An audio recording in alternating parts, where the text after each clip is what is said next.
नमस्कार, आप देख रहे हैं जेके 24/7 न्यूज। मैं हूं आपके साथ राजेश कुमार। वक्त हमारे खास कार्यक्रम डिफेंस स्पेशल का, जहां पर बात चीन के उस बांध को लेकर करेंगे जिसको लेकर रक्षा मंत्री राजनाथ सिंह ने भी चिंताएं जताई हैं, लेकिन नासा ने भी दुनिया को अलर्ट किया है कि चीन जिस बांध का निर्माण करने जा रहा है वो दुनिया के लिए ठीक नहीं है। साथ में बात इजराइल को लेकर भी होगी और साथ में क्या हमास के ऊपर डोनाल्ड ट्रंप बड़ा एक्शन ले सकते हैं। क्यों डोनाल्ड ट्रंप ने एक बार फिर दोहराया कि इस हमास के पास सिर्फ 12 दिन बचे हैं, नहीं तो हमास के लिए नरक के दरवाजे खोल दिए जाएंगे। मिडिल ईस्ट में भयंकर लड़ाई छिड़ सकती है। तो क्या जो मिडिल ईस्ट का जिक्र है वो ईरान के लिए था, इसको भी समझना होगा। लेकिन उससे पहले तीन अहम तस्वीरें आपको दिखा दें, तीन अहम तस्वीरें जिन पर हम आज बातचीत करने वाले हैं। पहली तस्वीर में हम अमेरिका, पहली तस्वीर में हम चीन के वाटर बम को लेकर बातचीत करेंगे। चीन का वाटर बम जिसको लेकर रक्षा मंत्री राजनाथ सिंह ने भी चिंता जताई है। भाई नासा की तरफ से भी एक अलर्ट जो है वो जारी किया। डोनाल्ड ट्रंप के तेवर हैं, उसको लेकर भी एक अहम बातचीत हम करने वाले हैं कि डोनाल्ड ट्रंप के जो तेवर हैं वो काफी कड़े हैं। उसको लेकर भी अगली बातचीत हम अपने एक्सपर्ट के साथ करेंगे। शेख हसीना का पासपोर्ट जो है वो रद्द कर दिया गया है, ऐसा क्यों हुआ, इस पर भी बातचीत की जाएगी गेस्टों के साथ। इस मुद्दे को भी समझने की हम कोशिश करेंगे। तो लेकिन पहले बड़ी खबर आपको बता दें, इस वक्त की एक बड़ी खबर आ रही है दुबई से, जिसको देखना बेहद जरूरी है। वो बड़ी खबर आपको पहले बता दें इस वक्त की। अफगानिस्तान के विदेश मंत्री से विदेश सचिव विक्रम मिस्री की मुलाकात हुई। विदेश मंत्री उनकी हुई मुलाकात, भारत अफगानिस्तान संबंधों को लेकर चर्चा हुई। अफगानिस्तान की हर मदद के लिए भारत तैयार। अफगानिस्तान के विदेश मंत्री से मिले विक्रम मिस्री, विदेश सचिव। दुबई में विदेश मंत्री आमिर खान कर चर्चा हुई। अफगानिस्तान की हर मदद के लिए भारत तैयार है, विदेश सचिव विक्रम मिस्री ने यह भरोसा दिया है। तो दुबई में विदेश मंत्री मुत्की से हुई मुलाकात। अफगानिस्तान के विदेश मंत्री हैं। भारत अफगानिस्तान संबंधों को लेकर चर्चा। तस्वीरें भी आपको दिखा रहे हैं, ये बड़ी अहम तस्वीरें, जरा फुल स्क्रीन तस्वीरें आप प्ले कर दीजिएगा। तो फुल स्क्रीन ये तस्वीरें एक बार आप प्ले कर दीजिएगा इन तस्वीरों को।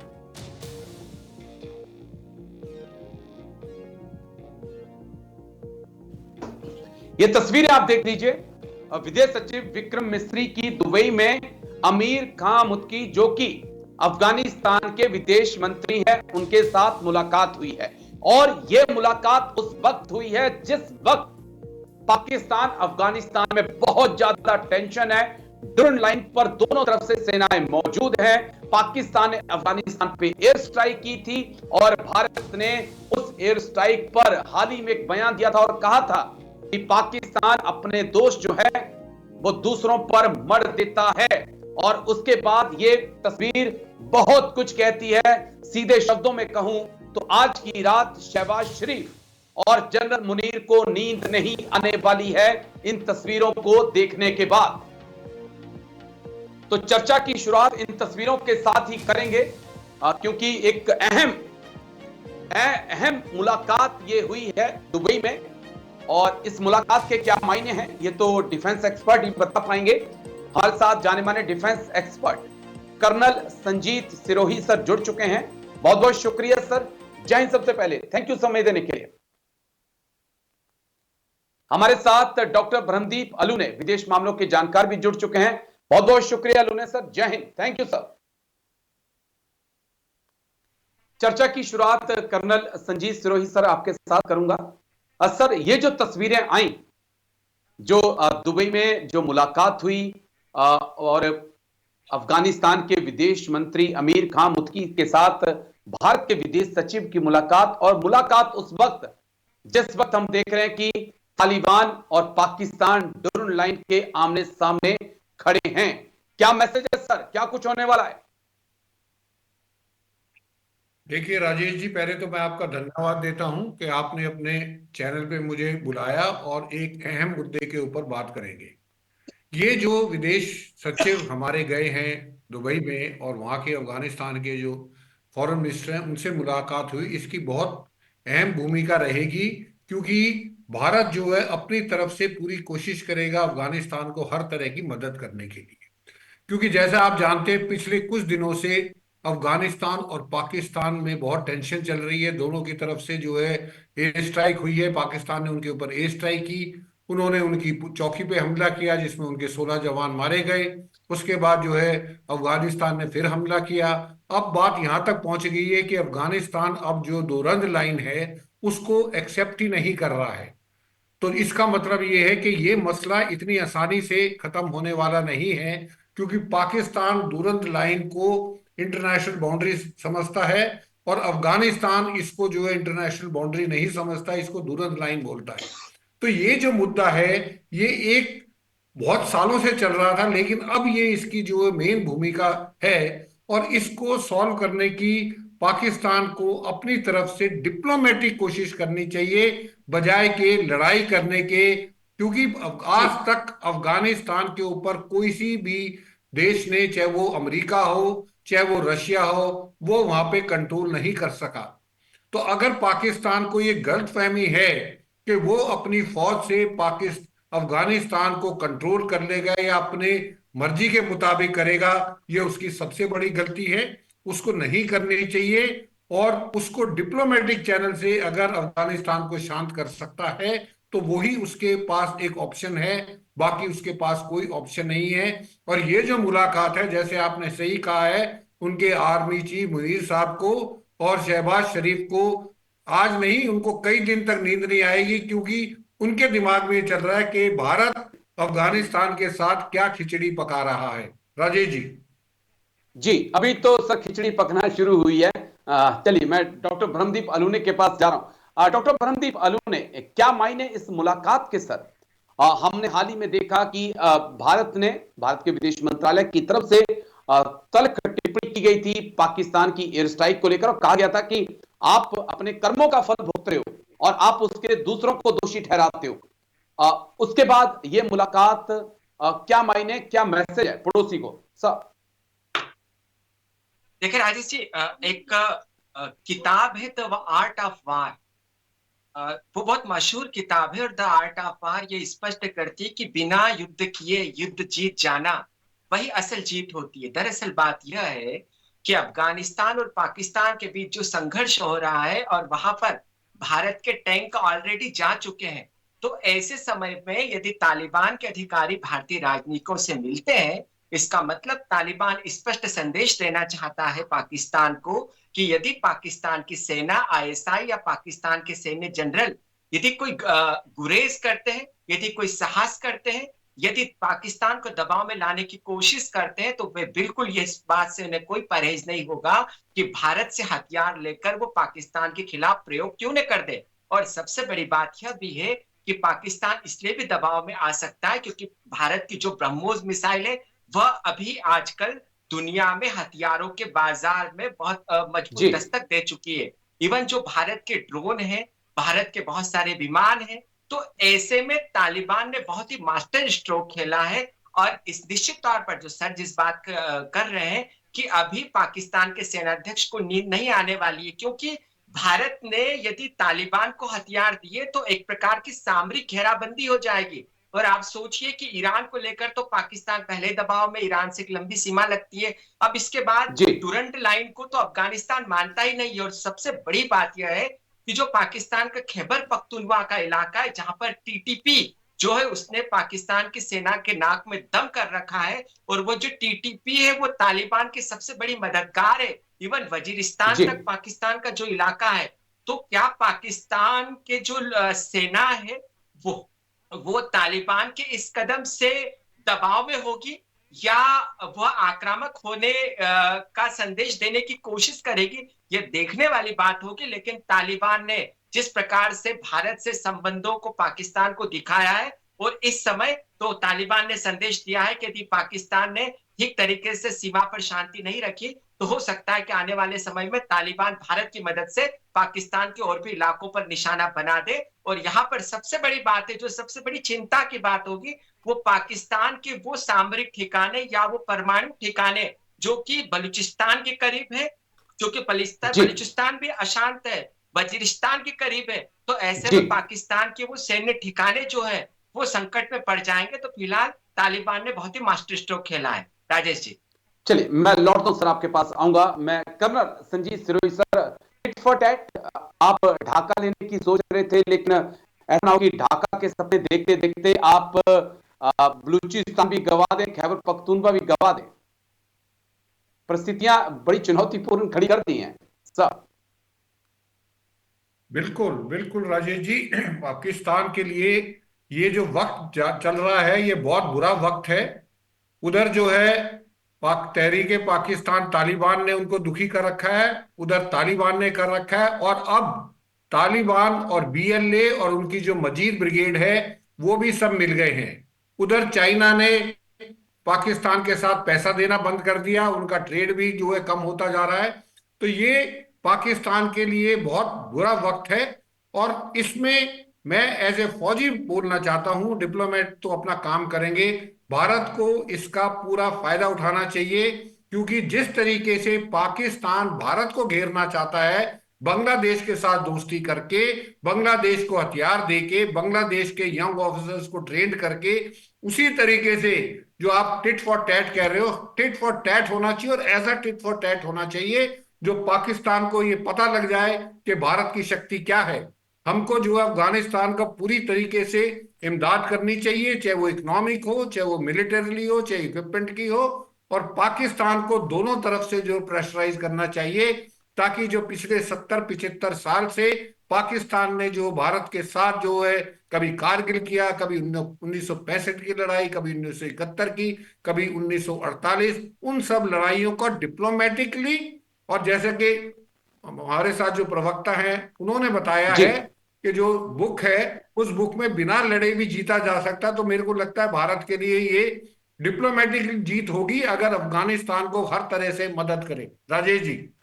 जी, डॉक्टर परमदीप आलू ने, मुझे वो तस्वीरें याद हैं 2021, जहां तक मैं सही हूं, 15 अगस्त की, जब तालिबान ने अफगानिस्तान पर जीत हासिल की थी और पाकिस्तान ने उस जीत का जश्न मनाया था। पाकिस्तान उस समय मान रहा था कि एक स्ट्रेटेजिक डेप्थ उसे हासिल हो गई है, लेकिन कहां पाकिस्तान से चूक हो गई? क्या वो तालिबान को समझ नहीं पाया, या वो तालिबान को रिमोट कंट्रोल से चलाना चाहता था, ये तालिबान समझ गया? सर राजेश जी, देखिए, अंतरराष्ट्रीय कूटनीति में जो अति महत्वाकांक्षाएं होती है वो किसी राष्ट्र को बहुत भारी पड़ सकती है। और जिस समय तालिबान एक चुनी हुई सरकार को या एक लोकतांत्रिक सरकार को रोंद कर जब अफगानिस्तान की सत्ता पर काबिज हुआ, तो आईएसआई के जो लीडर थे, फैज अहमद संभवतः उनका नाम था, उनके मुस्कुराते हुए चेहरे को दुनिया ने देखा। और ये ठीक वैसा ही था जैसे इमरान खान की जो जीवन की दो महत्वपूर्ण गलतियां थी, कि जब यूक्रेन पर रूस हमला करने वाला था, ठीक उसके एक दिन पहले इमरान खान पुतिन के सामने रूस में मुस्कुरा रहे थे। तो आप आक्रामक तरीके से लोकतांत्रिक सरकारों को खदेड़कर यदि मुस्कुराते हैं तो उस देश की सत्ता के करीब होने की कोशिश तो आप कर सकते हैं, लेकिन उस देश की जो आम जनता है वो आपको कभी पसंद नहीं कर सकती। और यही कारण है कि अफगानिस्तान में जो मूल आम अफगानिस्तानी है, वो चाहे तालिबान से संबंधित अफगानिस्तानी क्यों नहीं हो, वो पाकिस्तान से इस बात के लिए हमेशा नाराज रहता है कि पाकिस्तान ने अफगानिस्तान को सैन्य ठिकाना बना दिया दुनिया का, अफगानिस्तान के लोगों को आतंकी प्रशिक्षण दिया, अफगानिस्तान में लोकतंत्र को का गला घोटने की कोशिश की, और पाकिस्तान में भले ही शरिया कानून लागू नहीं हो पाया। आप देखिए, इस्लाम के नाम पर पूरी दुनिया को गुमराह करने वाला जो देश पाकिस्तान है, वो इस्लाम का सबसे बड़ा, इस्लामिक देशों में सबसे बड़ा आधुनिक राष्ट्र नजर आता है। वहां पर मॉडलिंग भी होती है, वहां पर फिल्में भी बनती है, लेकिन वह दूसरे देशों को इस्लाम के राह पर आतंकी बनाने से तैयार कर लेता है। तो अफगानिस्तान के लोग बहुत नाराज हैं और यही कारण है कि जो ये गलती हुई थी, जो आईएसआई के जो लीडर है जो वहां पर गए थे, उन्होंने जो वहां के लोगों को मुझे परेशान याद करने की है गलती जनरल की थी, तो फैज अंत हमीद, जी जनरल फैज हमीद गए थे। मुझे वो उनकी चाय की जी चुस्कियां कभी भूलती नहीं है जी जो वो काबुल में पी रहे थे। लेकिन सबसे अहम बात की, जिस जाल को पाकिस्तान ने बुना था, आज उसी जाल में वो खुद फंस चुका है। चलिए मैं लौटता हूं आप दोनों के पास। एक और बड़ी खबर आ रही है सर, जिसके ऊपर हमने डिटेल से बातचीत करी है, जो आज का हमारा अहम मुद्दा था। बड़ी खबर आपको बता दें, ब्रह्मपुत्र नदी पर चीन बना रहा सबसे बड़ा बांध। चीन के बांध को लेकर भारत अलर्ट, रक्षा मंत्री ने कहा। चीन के बांध प्लान को लेकर नासा ने भी चेतावनी जारी। रफ्तार कम हो रही है, ये नासा बोल रहा है। बड़ी खबर आपको बता रहे हैं इस वक्त की, तो बड़ी खबर इस वक्त की आपको बता रहे हैं, चीन के बांध को लेकर बड़ी खबर सामने आ रही है। इस वक्त की बड़ी खबर आपको बता रहे हैं, चीन के बांध को लेकर भारत अलर्ट पर है। वही नासा ने भी अलर्ट जारी किया है। नासा ने कहा है कि चीन का जो बांध है उसके कारण धरती की जो स्पीड है वो कम हो रही है। ब्रह्मपुत्र नदी पर चीन सबसे बड़ा बांध बनाने वाला है। चीन के बांध को लेकर भारत अलर्ट है। चीन के बांध प्लान को लेकर नासा ने भी चेतावनी जारी की है। जल्दी से ग्राफिक्स एक बार प्ले कर दीजिए, डिटेल से जानकारी दे दें, उसके बाद फिर एक्सपर्ट्स के पास चलते हैं। डिटेल से इस खबर को डीकोड करने की हम कोशिश करेंगे, क्या कुछ होने वाला है, क्या कुछ नासा कह रहा है। ब्रह्मपुत्र नदी पर चीन बनाने जा रहा सबसे बड़ा बांध, दुनिया का सबसे बड़ा बांध बनाएगा चीन। थ्री गॉर्जेस बांध से भी 3 गुना बड़ा होगा। चीन के बांध को लेकर भारत सतर्क है, रक्षा मंत्री ने कहा। चीन के बांध प्लान पर रक्षा मंत्री का बड़ा बयान आया कि हम अलर्ट हैं, सतर्क हैं, हम चीन की एक्टिविटी को देख लें। वे नॉर्थ ईस्ट और बांग्लादेश में इस बांध का खतरा होगा। ये वाटर बम के तौर पर चीन इसका इस्तेमाल कर सकता है। बाढ़ सूखा लाने में सक्षम होगा चीन। ब्रह्मपुत्र नदी के पानी को मोड़ेगा चीन, ये भी आपको समझना होगा। इस बांध के बनाने के बाद चीन के अंदर जो सूखा है उसको चीन दूर कर सकता है। लेकिन नेक्स्ट ग्राफिक्स, नासा क्या कुछ कह रहा है वो भी एक बार देख लीजिए, वो जानना आपके लिए और जरूरी है। चीनी बांध दुनिया के लिए खतरा, नासा ने बांधों पर चेतावनी दी। 3 गॉर्जेस डैम को लेकर चेतावनी दी, जो कि अभी चीन का सबसे बड़ा बांध है और दुनिया का भी सबसे बड़ा बांध है। उसमें चीन ने नासा ने कहा कि पृथ्वी के घूमने की रफ्तार कम हुई है। 3 गॉर्जेस डैम के कारण धरती के लिए बड़ा खतरा पैदा हुआ है। धरती के घूमने की रफ्तार में 0.06 माइक्रो सेकंड की कमी आई है 3 गॉर्जेस डैम से। लेकिन अब जो चीन ब्रह्मपुत्र नदी पे बांध बना रहा है वो 3 गॉर्जेस डैम से 3 गुना बड़ा होगा। इसको समझना होगा, और ये भारत के लिए नहीं बल्कि पूरी दुनिया के लिए बड़ा खतरा है, एक पृथ्वी के लिए बड़ा खतरा हो चुका है। हम कर्नल संजीत सिरोही सर के पास चलेंगे। सर, चीन का ब्रह्मपुत्र नदी पर बांध बनाने का इरादा, रक्षा मंत्री का उस पर बयान, नासा का उसको लेकर अलर्ट, किस प्रकार से दिखते हैं? चीन चाहता क्या है? क्या पानी को डाइवर्ट करना चाहता है? क्या बिजली पैदा करना चाहता है? इरादा क्या है चीन का? या वाटर बम के तौर पर चीन उसका इस्तेमाल करना चाहता है नॉर्थ ईस्ट में? सर राजेश जी, इसके 3-4 पहलू हैं, वो हमको समझने जरूरी हैं। ये कोई पहला बांध नहीं है जो ब्रह्मपुत्रा पे बना है, उससे पहले भी कई बांध हैं जो ब्रह्मपुत्रा पे बने हुए हैं, और उन बांधों का जो आपस में डिस्टेंस है वो भी ज्यादा नहीं है। 18-20 किलोमीटर के बाद दूसरा डैम, फिर तीसरा डैम, इस तरीके से डैम बनाए गए। अब इसकी कई वजह हैं। सबसे पहले इकोनॉमिक है, जो चीन चाहता है कि हमारा जो जो जैसे आपने बताया, जो उनका सूखे वाला इलाका है जहां पर पानी की कमी है, उसको डाइवर्ट करके उसको इस्तेमाल करना, नंबर 1। नंबर 2, इसी तरीके से चाइना ने अपनी एक और नदी के ऊपर डैम बनाए थे, जिसकी वजह से आज लाओस और कंबोडिया में भी सूखा पड़ता है या वहां पे बाढ़ आती है। वो चीन की मर्जी है कब सूखा करवाए और कब वो बाढ़ करवाए। इसी तरीके से ये जो अब डैम बन रहा है, जो 3 गॉर्जेस डैम से भी 3 गुना बड़ा है, उससे आप अंदाजा लगा सकते कि पूरा ब्रह्मपुत्रा का जो पानी है उसको वो कंट्रोल करेगा। अब जैसे आपने बताया ये वाटर बॉम्ब है। वाटर बॉम्ब कैसे है कि हालात बिगड़ने पर, अभी हमारा चाइना के साथ एक एग्रीमेंट था जिसके मुताबिक हमारा डाटा शेयरिंग था, और उस डाटा शेयरिंग के लिए हमने भारत ने 80 लाख रुपए दिए थे चीन को, ताकि हम को वो डाटा शेयर करता रहे। हमारी उनके साथ कोई जी वाटर ट्रीटी नहीं है, जैसे पाकिस्तान के साथ इंडस वाटर ट्रीटी है, ऐसी हमारे साथ ट्रीटी नहीं है, लेकिन हमारे साथ उनकी डाटा शेयरिंग की ट्रीटी जरूर है। लेकिन डोकलाम के बाद उन्होंने डाटा शेयरिंग भी बंद कर दिया। नंबर तीसरा, आप इस चीज से अंदाजा लगा सकते हैं कि इस डैम को बनाने में या कोई भी डैम को बनाने में इनका नेक इरादा नहीं है, और उसकी वजह यह है कि ये बताते नहीं है। ये जब तक कॉमर्शियल सैटेलाइट से पता ना लग जाए तब तक ये डिस्क्लोज नहीं करते हैं कि हम यहाँ पे डैम बना रहे हैं। तो उससे आप अंदाजा लगा सकते हैं, जब कोई देश या कोई इंसान किसी चीज को छुपाता है तो इसका मतलब उसका जो जी इरादे नेक नहीं है। तो ये जो राजनाथ सिंह ने, जो हमारे रक्षा मंत्री है, उन्होंने ये जो कहा है कि ये इसके ऊपर हम निगरानी रखेंगे, वो वजह ठीक है, क्योंकि अगर आप इसकी अलाइनमेंट देखें ब्रह्मपुत्रा की, ये ऊपर से जहां से अनसाई ग्लेशियर से शुरू होती है और हिमालय के साथ साथ होती हुई ये पूरब की तरफ बढ़ती है, और वहां पे जाके जब नामचो बरवा जगह पे आके ये सीधी यू टर्न लेती है और इंडिया के अंदर एंटर करती है अरुणाचल प्रदेश से। तो जैसे ही, और क्योंकि तिब्बत एक प्लेटू है जो कि सी लेवल से 4-5 किलोमीटर ऊपर है, अगर वहां से कोई चीज को एकदम छोड़ दिया जाएगा पानी को, तो आप अंदाजा लगा सकते हो किस स्पीड से पानी जो अरुणाचल प्रदेश में और उसके बाद असम से होता हुआ बांग्लादेश में पहुंचेगा। तो इसमें दोनों तरह का खतरा है। अगर वो एकदम पानी छोड़ देता है तो पूरी बाढ़ की जी स्थिति हो जाएगी, और अगर वो पानी छोड़ना बंद कर दे तो नॉर्थ ईस्ट में और बांग्लादेश में सूखे की शंका है। तो ये जो है, ये भारत के लिए अच्छा बहुत कंसर्न की बात है, ये एक स्ट्रेटेजिक बात है, इसको भारत को समझना होगा। और राजनाथ सिंह ने जो कंसर्न शो किया है वो बिल्कुल जायज है। राजेश जी। जी सर, चलिए डॉक्टर ब्रह्मदीप अलूने सर, मैं आपके पास आऊंगा। डॉक्टर ब्रह्मदीप अलूने, आपका पॉइंट ऑफ व्यू जानना चाहूंगा सर। आखिरकार क्या शी जिनपिंग के दिमाग में है? दुनिया चीन से निकले कोरोना से परेशान थी, अब HMPV वायरस जो है वो दुनिया में दस्तक दे रहा, उसने हड़कंप मचा रखा है।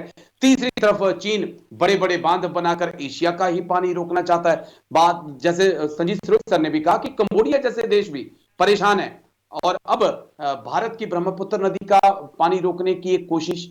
सब वैसे देखिए, जो साम्यवाद होता है वो बहुत रहस्यात्मक होता है और बहुत आक्रामक भी होता है।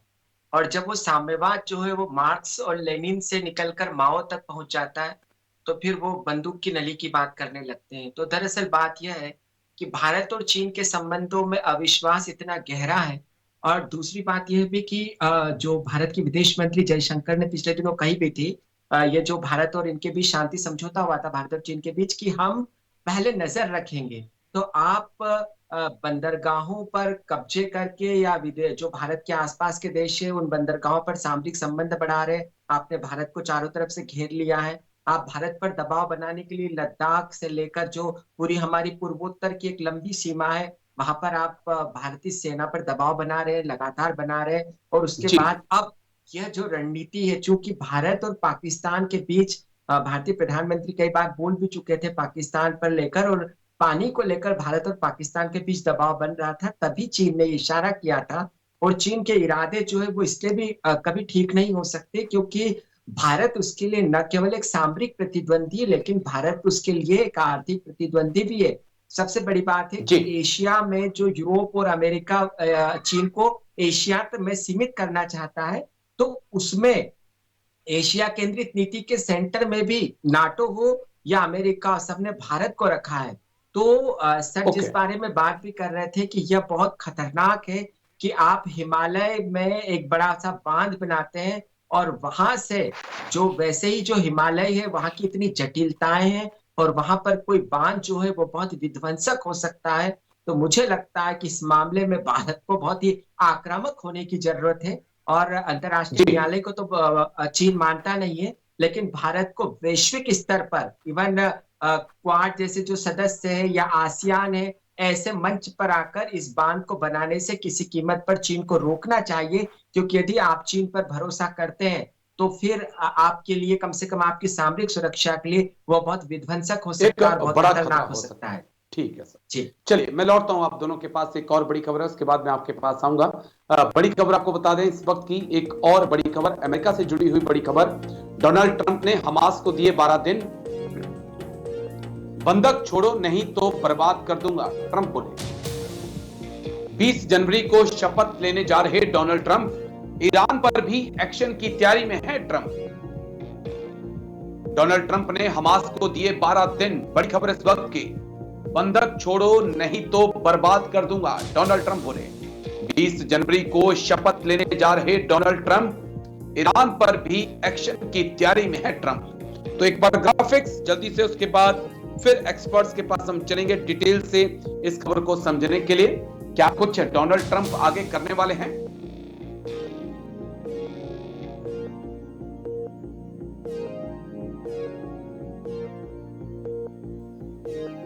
तो चलिए एक बार ग्राफिक्स के जरिए जानकारी आपको दे दें, उसके बाद फिर अपने एक्सपर्ट्स के पास चलेंगे, डिटेल से इस खबर को हम समझने की कोशिश करेंगे। हमास को नर्क में भेजने की तैयारी में है ट्रंप। डोनाल्ड ट्रंप की हमास को चेतावनी, 12 दिनों के अंदर बंधक रिहा किए जाएं, हमास लड़ाकों को नर्क भेज दूंगा, डोनाल्ड ट्रंप बोले। 20 जनवरी को शपथ लेंगे डोनाल्ड ट्रंप, मिडिल ईस्ट में मच जाएगी तबाही। तबाही शब्द का इस्तेमाल क्या ईरान के लिए डोनाल्ड ट्रंप ने किया है, इसको समझना होगा, क्योंकि जब मिडिल ईस्ट की बात की और तबाही की बात की तो क्या डोनाल्ड ट्रंप ईरान की तरफ इशारा कर रहे हैं? हमास, हिजबुल्लाह, बशर अब कमजोर हो चुके हैं, हुती के खिलाफ लगातार ऑपरेशन जारी है। इसके बाद क्या ईरान की बारी आने वाली है, ये अब एक्सपर्ट से हम समझने की कोशिश करेंगे। कर्नल संजीत सिरोही सर के पास हम चलेंगे। सर, डोनाल्ड ट्रंप का बड़ा बयान, पहले भी हमास को लेकर चेतावनी दी थी, लेकिन अब उन्होंने सीधे तौर पे कह दिया कि 12 दिन आपके पास हैं, नहीं तो नर्क के दरवाजे मैं आपके लिए खोल दूंगा। लेकिन जब वो ये कहते हैं कि मिडिल ईस्ट में तबाही आ जाएगी, तो फिर क्या इशारा ईरान की तरफ भी होता है सर? राजेश जी, पहली चीज तो जो डोनाल्ड ट्रंप कह रहे हैं मैं नरक के दरवाजे खोल दूंगा, तो मेरे को लगता है कि नरक के, वो तो ऑलरेडी नरक में रह रहे हैं। जिस तरीके से पिछले 1.5 साल के ऊपर उनके ऊपर हमले हो रहे हैं, वहां पे औरतें और बच्चे मर रहे हैं। और ये तो पहली बात तो ये है। दूसरा ये कि डोनाल्ड ट्रंप ने जो ये बयान दिया है, ये बयान 12 दिन जो है, क्योंकि 20 आज 8 है, 20 तारीख को उनको जो है शपथ लेनी है, तो वार्निंग दे रहे हैं, क्योंकि वो कोई ना कोई चीज ऐसी दिखाना चाहते हैं अमेरिकन पब्लिक को, जहां से वो इलेक्शन जीत के आए हैं, और पूरे वर्ल्ड को, कि वो जो है कोई ना कोई चीज ऐसी करेंगे जिसमें दुनिया में जो है कुछ ना कुछ बदलाव दिखाई देगा उनके आने से। और सब लोगों को इस चीज की उम्मीद भी है कि डोनाल्ड ट्रंप आने से पूरी जियोपॉलिटिकल जो सिचुएशन है पूरे वर्ल्ड की, वो चेंज होने वाली है। अभी ईरान के साथ जो उनका रिश्ता है वो पहले से ही बहुत खराब है, और उनको ये भी पता है कि जो ये हिजबुल्लाह है, हमास है और हाउतीज है, ये सारे के सारे प्रॉक्सीज हैं ईरान के। तो अगर वो हमास को वार्निंग दे रहे हैं, तो इनडायरेक्टली वो वार्निंग ईरान को भी दे रहे हैं। और अगर ईरान को वो खत्म कर सकते हैं, ईरान को थ्रेट कर सकते हैं, तो ये हिजबुल्लाह, हमास और हाउतीज तो अपने आप ही चुप हो जाएं, क्योंकि जब उनको मिलिट्री सप्लाई आनी बंद हो जाएगी, जब उनको हथियार मिलने बंद हो जाएंगे, तो ये अपने आप शांत हो जाएंगे। तो ये इशारा, जैसे आपने कहा, ये इशारा बिल्कुल ईरान की तरफ है, और वो हमास के तरफ उन्होंने ईरान को बताया है कि अगर आपने ये हॉस्टेजेस वापस नहीं किए, जो कि एक बेंचमार्क है कोई भी डील सीजफायर होने के लिए, तो तबाही मचा देंगे और वो नरक बना देंगे। तो मुझे लगता है नरक इजराइल के, हमास के लिए तो ऑलरेडी नरक है, हिजबुल्लाह के लिए भी नरक है, पर अब जो है हाउतीज पे और ईरान के लिए हो सकता है कि नरक बनाने की पूरी तैयारी हो रही है। राजेश जी। जी, डॉक्टर ब्रह्मदीप अलूने, आपका पॉइंट ऑफ व्यू जानना चाहूंगा सर। जिस प्रकार से डोनाल्ड ट्रंप की बड़ी चेतावनी सामने आई है कि बंधकों को रिहा करिए, नहीं तो मुश्किलें आपके लिए खड़ी हो जाएंगी, लेकिन जिस प्रकार से ईरान को लेकर अमेरिका सतह और डोनाल्ड ट्रंप पर चुनाव के दौरान जो 2 से 3 हमले हुए, उसके पीछे भी ईरान के ऊपर आरोप लगे कि ईरान की शय पर यह हुआ, और ईरान की खुफिया एजेंसी चाहती थी कि डोनाल्ड ट्रंप को मरवा दिया जाए। तो क्या अब जो सत्ता में आने के बाद डोनाल्ड ट्रंप ईरान को लेकर और खासकर खामनेई को लेकर कुछ बड़े फैसले ले सकते हैं क्या? देखिए राजेश जी, जो ट्रम्प है उनकी जी नीतियां बहुत अविश्वसनीय है, और सबसे बड़ी बात है कि वो अमेरिका की जो परंपरावादी नीतियां हैं जिस पर अमेरिका लगातार चल रहा है, जो ऐतिहासिक इवन कहिए, उस पर उनको चलना ही होगा। यदि ट्रंप के इस प्रकार से बयान आते हैं तो इसका अमेरिका को नुकसान हो सकता है, क्योंकि अमेरिका को यदि दुनिया का नेतृत्व करना है तो उसको इस्लामिक देशों का समर्थन हासिल होना चाहिए। जिस प्रकार से ट्रंप के पहले कार्यकाल में 7-8 इस्लामिक देशों पर जो प्रतिबंध लगा दिए थे, और अब यदि वो एक तरफा गजा को लेकर ऐसी बात कहते हैं, हमास को बर्बाद करने की बात कहते हैं, तो इसका जो असर है वो इस्लामिक दुनिया पर हो सकता है। यदि इस्लामिक दुनिया पूरी मिलकर अमेरिका का विरोध करती तो इसका फायदा रूस को मिल सकता है, क्योंकि रूस के ने पिछले दिनों में इस्लामिक दुनिया, आप चाहे ईरान को ले ले, सऊदी अरब को जी ले ले, संयुक्त अरब अमीरात को ले ले, तो रूस का प्रभाव बढ़ रहा है। तो क्या जो ट्रंप ये चाहेंगे कि दुनिया में एक नया नेतृत्व तैयार हो, इस्लामिक दुनिया का नेतृत्व रूस के पास चला जाए, तो मुझे लगता है कि ये ट्रंप ने जो धमकी दी है, हो सकता है कि वो बताने की कोशिश कर रहे हैं ईरान को लेकर वो आक्रामक रहे, लेकिन ईरान और फिलिस्तीन दोनों में फर्क समझना पड़ेगा। आप ईरान को लेकर आक्रामक हो सकते हैं, आप फिलिस्तीन को लेकर आक्रामक नहीं हो सकते, और अमेरिका तो हो ही नहीं सकता, क्योंकि फिलिस्तीन का संबंध सुन्नी दुनिया से, और सुन्नी दुनिया में फिर सऊदी अरब और संयुक्त अरब अमीरात जैसे जो देश है, जो जहां पर कि अमेरिका के सैन्य ठिकाने भी हैं।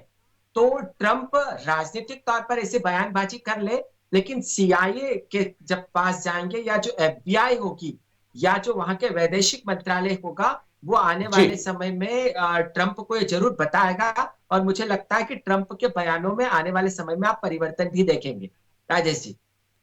जी बस एक आखिरी सवाल कर्नल संजीत सिरोही सर, जो मैं आपसे पूछना चाहूंगा, समझना चाहूंगा, 1 मिनट मेरे पास बचा है, कि क्या डोनाल्ड ट्रंप गजा में या हमास के खिलाफ अपनी सेना को उतार सकते हैं? कितनी पॉसिबिलिटी है? और क्या ईरान के खिलाफ भी एक मिलिट्री एक्शन हो सकता है? कोई पॉसिबिलिटी देख रहे हैं आप? राजेश जी, मुझे नहीं लगता है कि डोनाल्ड ट्रंप जो है वहां पे हमास में अमेरिकन ट्रुप्स को इन्वॉल्व करेंगे। उसके लिए इजरायली काफी है। और जहां तक ताल्लुक है ईरान का, मुझे नहीं लगता कि ईरान में भी वो मिलिट्री हस्तक्षेप करेंगे अपने ट्रुप्स को भेज के। उसको जो भी काम कराना होगा वो इसराइल के थ्रू कराएंगे, खुद वो जो है इन्वॉल्व नहीं होंगे। हाँ, एज ए शेडो के लिए अपने फ्लीट्स को, अपनी सेना को, अपने हवाई जहाजों को वो पूरा तैनात रखेंगे कि जरूरत पड़ने पर अगर इसराइल किसी वजह से अपना ऑब्जेक्टिव अचीव ना कर सके तो वो जो है जी रीइंफोर्समेंट के लिए आ सकता है। लेकिन पहले जो है फ्रंट लाइन ट्रुप्स के साथ वो जो है इन्वॉल्व नहीं वो होंगे। राजेश जी। अमेरिका नहीं आएगा। चलिए, बहुत बहुत शुक्रिया आप दोनों खास मेहमानों का। कर्नल संजीत सिरोही सर, बहुत बहुत शुक्रिया, और डॉक्टर ब्रह्मदीप अलूने जी, आपका बहुत बहुत शुक्रिया मेरे साथ खास चर्चा में जुड़ने के लिए, तमाम पहलुओं पर इतनी बारीकी से बात रखने के लिए। तो डिफेंस स्पेशल में आज इतना ही, कल फिर होगी मुलाकात। दीजिए इजाजत, नमस्कार।